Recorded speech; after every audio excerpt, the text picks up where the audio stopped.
The where was some? That's easy.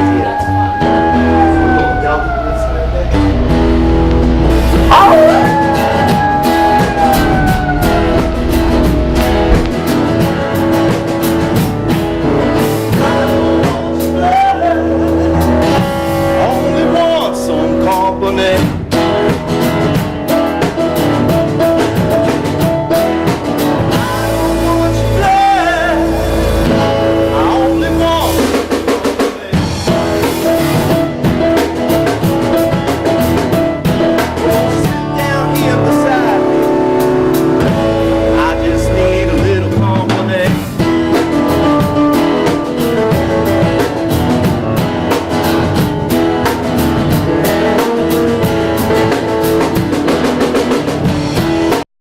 John Carrington, and you're watching After Midnight.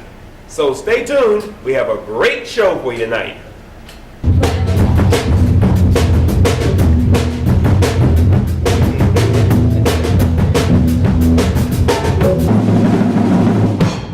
Hello, this is John Carrington with After Midnight, and we have a special treat for you tonight. We have Dr. Peter Petersen, who has written a wonderful book, The Great Baltimore Fire. Dr. Petersen, welcome to After Midnight. Glad to be here. Dr. Petersen, I just have to ask you, why write a book about a fire? Well, I'm interested in crisis management. As an MBA professor at Hopkins, I find that my adult students love to hear about a crisis and hear how leaders operate during a crisis, and that's what drew me to it. And I live and operate right in the middle of that burnt district and love every bit of it. It's truly fascinating. All right, give us some. Truly fascinating. All right, give us some details. Time, place, where, what. February the 7th and 8th, 1904, and the fire was out of control for 30 hours, and it was all the way from where Baltimore Arena is now, all the way over to the Jones Falls, and from down in the harbor all the way up to Lexington.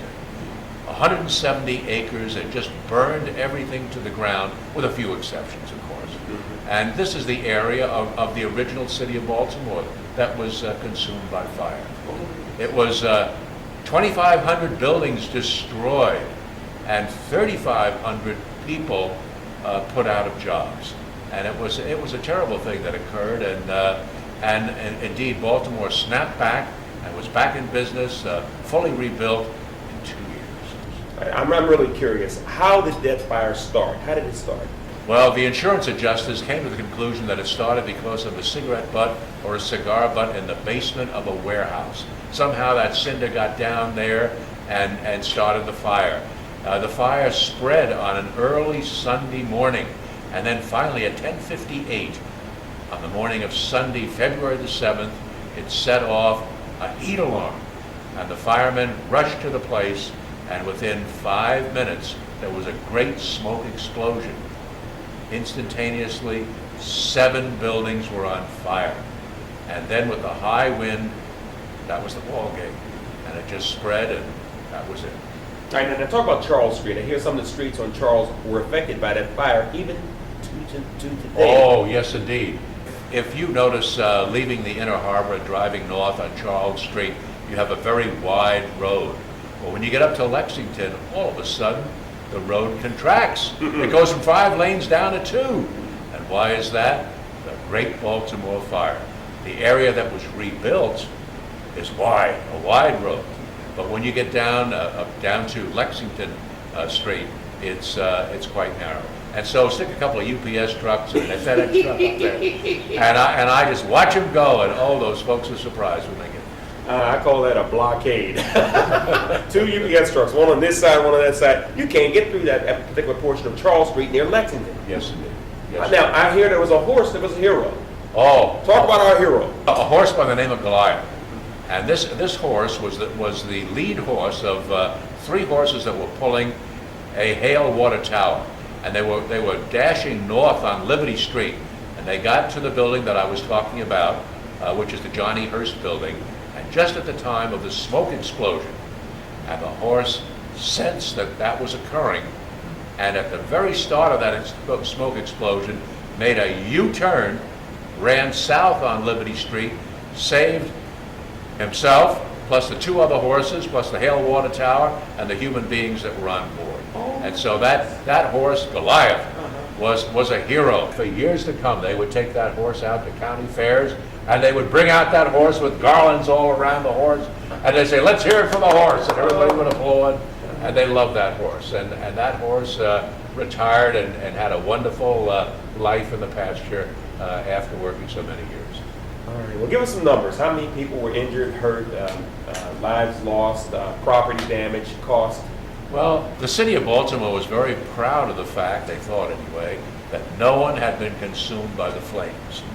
3 people perished because of pneumonia, and 1 because of tuberculosis that was aggravated by the cold, the bitter cold. And 2 of them were soldiers from the Maryland National Guard that had been pulling guard duty, and 1 of them was a New York City firefighter, and the 4th man was a Baltimore City fireman. But there was a 5th individual who died because of this, and it was an African American. And this man was not discovered until January the 20th. Now the fire occurred, February the 20th. And the fire, you may recall, was on February 7 and 8. What was the case there? Well, the man was found floating in the inner harbor. That in those days it was called the Black Basin, terribly polluted piece of water. And the man was hauled out and never identified. And what had occurred during the fire is there was a rumor that a man had been killed by the fire, that had been forced, because he was on fire, forced to run into the inner harbor and perish. But they could find no eyewitnesses, and they could find no one missing. And so it was just, and they could find no body. So it was just chalked up as an idle rumor. And the city bragged about the fact that no one had been killed. But here, on February the 20th, there was a very tiny article in the Baltimore Sun indicating the circumstances of the body was found. And indeed, the body was burned. And so it was someone for the Baltimore Fire. And that was discovered by a student not so long ago who was going over the same microfilms that I had gone over, and I missed that tiny little article. All right, well, Dr. Petersen, that's fascinating. We're going to get into this book some more, but right now we're going to take a break, and we'll be right back to After Midnight. Don't go away. We're coming back for more.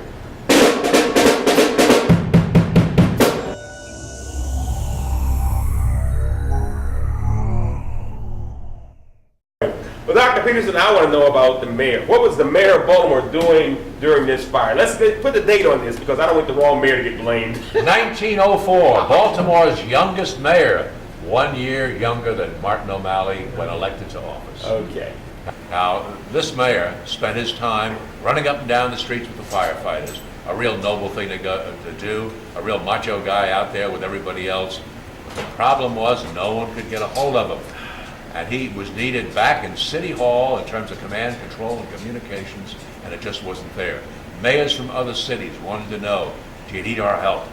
And Mayor McClendon, son of the Civil War general in New York City, wanted to know, do you want me to send my firefighters? And he wasn't there. So they didn't come until much later in the fire itself. There was a fire chief who was disabled during the fire. What happened there? George Horton was the fire chief for the city of Baltimore, and he was one of the best chiefs in America. And indeed, if you were going to have a city on fire, that's the man you'd want, George Horton. But unfortunately, within the first hour of a 30-hour out-of-control fire, he was injured, incapacitated, given opiates, and he was out of action for the balance of the fire until the closing hours.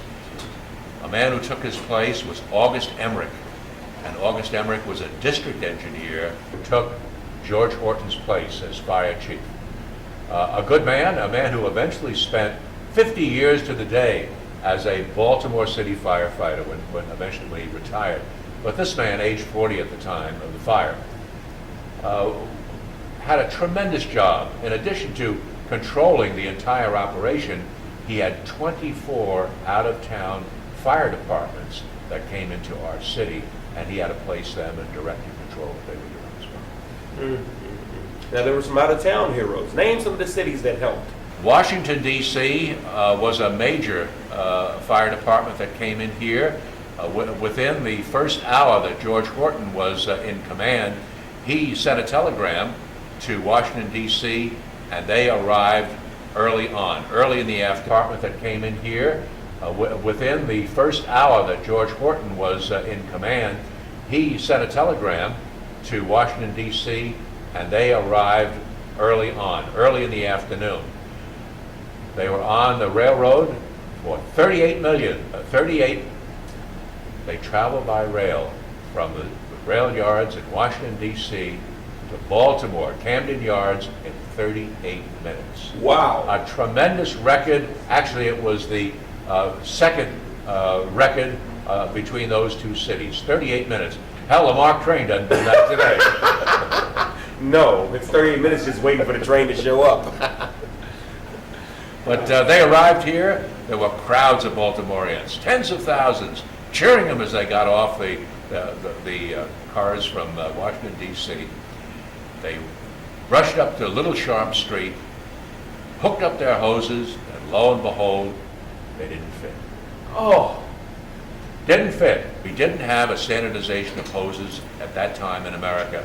Since the 1890s, at the federal level, there was a move afoot to standardize all the sizes of hoses. But cities just didn't have the money. And the Washington, D.C. Fire Department had the new 12-inch hose, while Baltimore City had the 8-inch hose. And they just didn't have the money here in Baltimore to outfit the entire city in a new size hose. So eventually, they wrapped, the men from Washington wrapped canvas bandages around the couplings of the hose, and lo and behold, it fizzled in about 30 seconds, and that didn't make it. So they finally took their hoses and dumped them into the inner harbor, then called the Black Basin because it was so polluted and foul, and they tried that. But lo and behold, as they stretched across Pratt Street, horses, wagons, and carriages going back and forth on Pratt Street just cut those hoses to ribbon. So it was just one mess after another. Another fire department. On that note, I'm going to let you know that this book is available where? At bookstores everywhere, as well as Amazon.com, and it's published by the Maryland Historical Society. All right, well, we're going to be back with some more from the Great Baltimore Fire, written by Dr. Pete Petersen. We're back in a moment. See ya.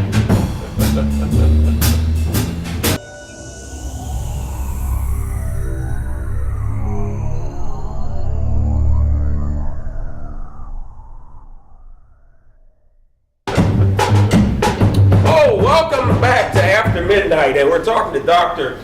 Peter Petersen, who is talking about his wonderful book, The Great Baltimore Fire. Dr. Petersen, this fire affected saints and sinners. I heard that it stopped short of a church and it didn't burn the burlesque house. Talk about that. Well, some folks say that along Westfall Street, the devil stopped the fire. And the only building that didn't burn down in that area on Westfall Street was the monumental burlesque house. Baltimore used to be called Monumental City, and so we still have monumental in front of a lot of firms' names here in the city, but the monumental burlesque house was at the corner of Westfall Street and Baltimore Street. And as a matter of fact, I checked that out today, and I was standing out there in traffic, as a matter of fact. The Jones Falls is right on the spot if you were in the center stage of that place. Now, on a more serious vein, in Little Italy, late in the evening of Sunday night, February the 7th, 1904, hard-working Italian immigrant men went up to the falls and prayed. And they prayed for the Lord to stop that fire when it got to the Jones Falls and not to spread into Little Italy. And they prayed to St. Anthony. And they promised St. Anthony that if the fire stopped and their community was saved, that they would honor St. Anthony every year on his commemoration day. And they do that today on June the 13th. Of last summer, there was a procession through Little Italy for that particular purpose, and there was the Little Italy Festival at that time. These men were very sincere, but lo and behold, when the fire did reach the Jones Falls. Some embers and firebrands did go over, start a fire, and they were put out right away. But miraculously, apparently, the water pressure increased, the wind stopped or shifted, and the fire did not cross the Jones Falls. And there are many believers today who believe it was that prayer and that devotion that stopped it right there. That brings us to lessons learned. Did we learn anything from that fire? Like, dynamite doesn't solve the problem. Did we learn anything? Oh, yes, indeed. We learned a lot from that fire. That doesn't mean, though, that we've kept up with what we learned. Well, in those days, they weren't into implosion and they weren't into the correct use of explosions to bring down a building. The idea was, let's have a cordon of space around our city and the fire won't spread any further. So you have the harbor in the south, the Jones Falls on the east, and let's have a cordon of space on the west and north. Well, they started blowing up buildings and advancing as they moved. And all they did was drill holes in the ground, punch windows out, and cause firebrands to fly through the air, through those open windows of adjacent buildings, and spread the fire. So dynamite wasn't it. Lesson learned from history. But a lesson that we could have learned for the World Trade Center in modern times is that steel structures, according to the after-action report, must be protected against intense heat or they will come down, as they did. And in the after-action reports, you see something that looks like a donut made out of concrete that goes around these steel structures. And the idea that the heat was held back a ways, and then there was the airspace on the inside of the donut, and then at the center of that space is the steel I-beam itself. And the idea was it got hot, but it wasn't that intense heat that brought down the building. Narrow streets. We had a great problem with narrow streets 100 years ago. And then the high winds, of course, were very difficult. And the fire spread out of control for 30 hours, having a mind of its own, going in whatever direction the wind took. Going in whatever direction the wind took. Talk some more about the heroes who came from out of state to help fight the fire. Well, we have the New York City firefighters and the mayor of the city of New York, Mayor McClellan, and he was the son of the Civil War general. And he was trying to get a hold of our mayor, who was running up and down the streets with the firefighters, a real heroic thing to do, but still, if you're in charge, you better be in a place where you can have command, control, and communications.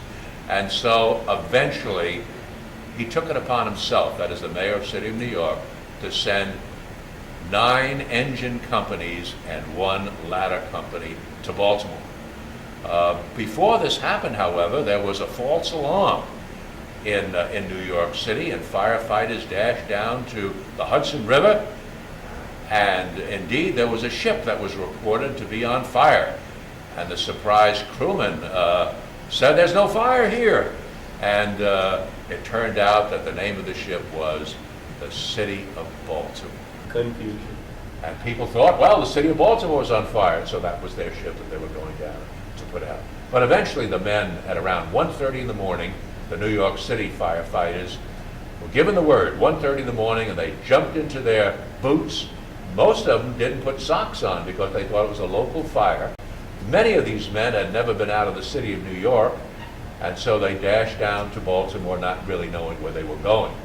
And the question in those days was, how do you get across the Hudson River? It wasn't the Lincoln Tunnel, the Holland Tunnel, the George Washington Memorial Bridge. It was parallel ferries that took these 10 companies across to the rail yards, loaded them up, and sent them to Baltimore. The problem there was lashing down the engines, the heavy engines, and getting them going. And finally, in the early morning hours, almost 6:30 in the morning, they got going towards Baltimore. People going to work, commuters going to work, cheered them on. Right. They had been reading the papers and they had all the information, and they were moving to Baltimore. Now you have pictures in here, and I believe you have some by Edison. Yes. Do we have a clip of some of that footage? Yes, as a matter of fact, we will show in this morning's show right now some of the original Thomas Edison films of the Great Baltimore Fire. Well, hey, let's take a look at that.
Wow, man, that Thomas Edison was a regular Steven Spielberg. He captured it.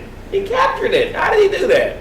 Well, he had a crew down here, and he got the tail end of the fire on the second day and the third day of the fire. A lot of smoke and a lot of damaged buildings.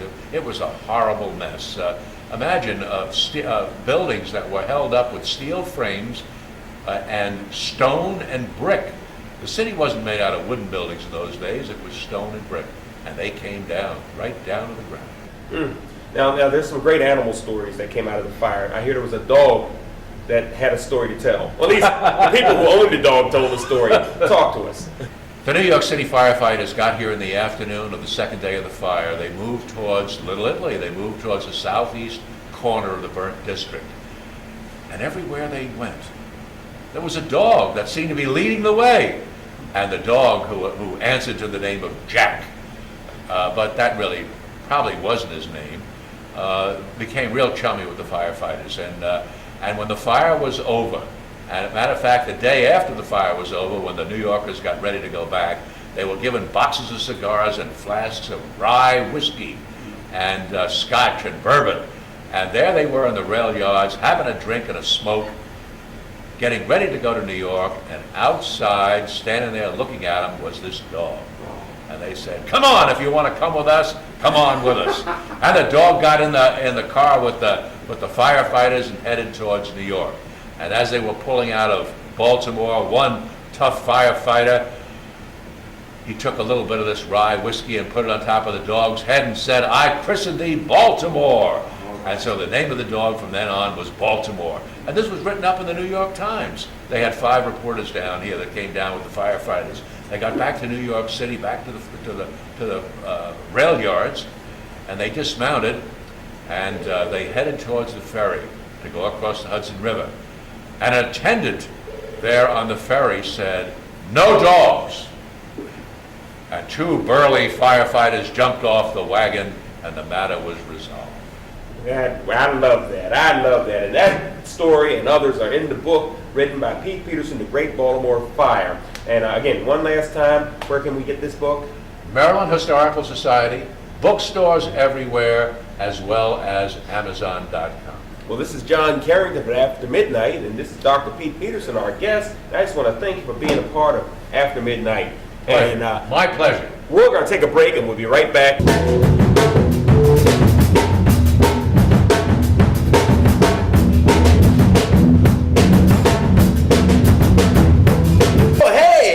Back to After Midnight. This is John Carrington, and I have some wonderful guests with me today. I have the members of a band called Audio Fix, whatever that means. I'm going to get you to explain that. I have Greg Gaither, who is the bass player, and I have Tom Riggs, who's a Mr. Everything and leader of the group. All right, Greg and Tom, talk about Audio Fix. Explain that.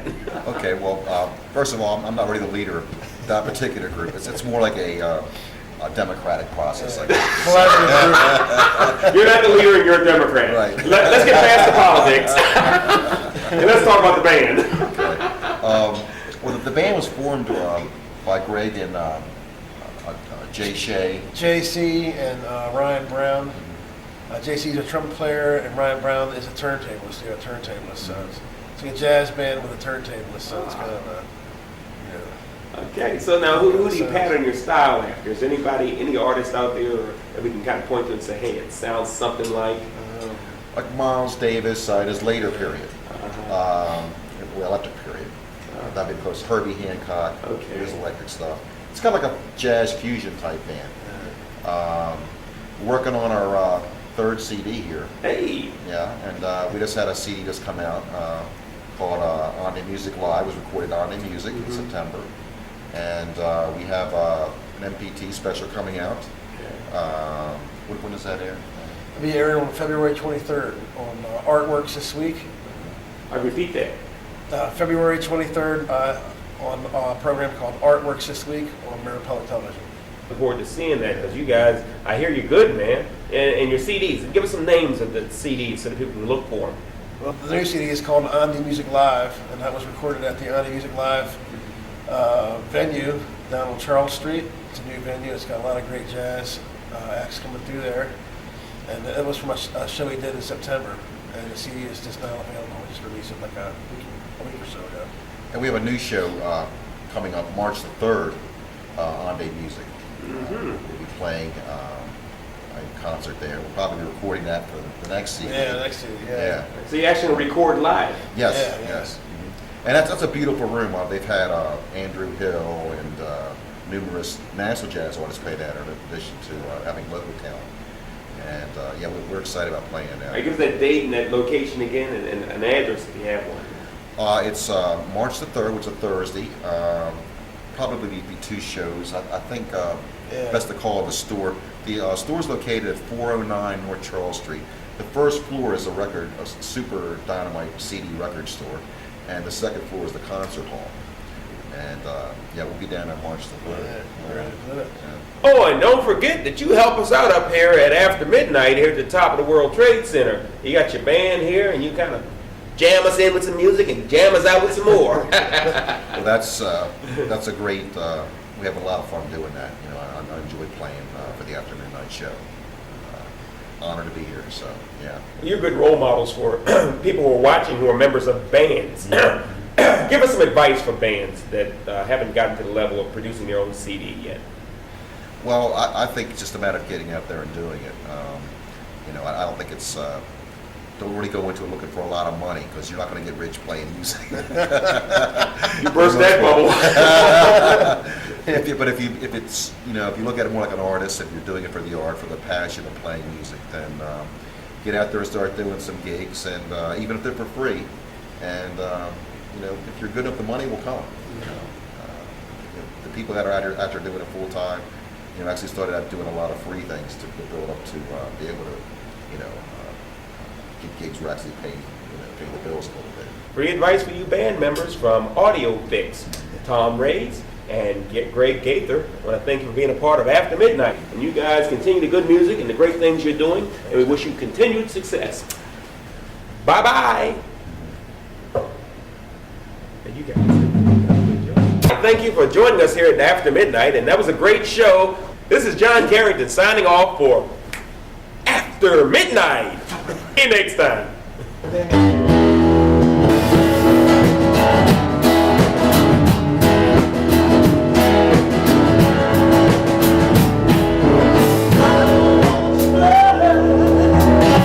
Only want some compliment.